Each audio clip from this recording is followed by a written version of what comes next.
Les rideaux sont tombés hier sur le 18e sommet des chefs d'État et de gouvernement de la CEAC qui a désormais pour président le Congolais Denis Sassou Nguesso. Les paramètres climatiques, l'intégration des questions de la protection de l'environnement dans la sous-région, une préoccupation pour les présidents africains qui a été l'un des enjeux de cette session.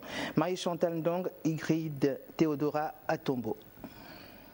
Les questions environnementales deviennent aujourd'hui un enjeu majeur de développement durable, mais elles ont été prises en compte tardivement dans des politiques nationales des pays d'Afrique centrale.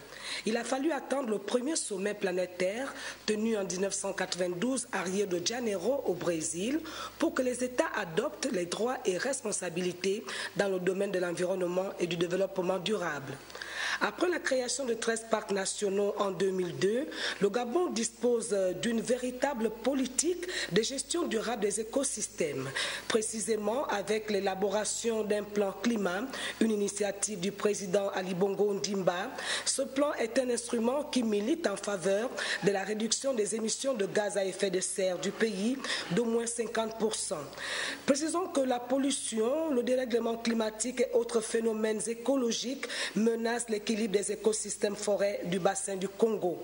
L'agriculture est l'un des secteurs qui subit le plus les conséquences de l'action anthropique, puisque bon nombre de pays de l'Afrique centrale sont implantés dans le bassin du Congo. Les problématiques environnementales doivent être résolues dans un cadre de coopération multilatérale. Et c'est en cela que la réforme institutionnelle de la CEAC vient à point nommé.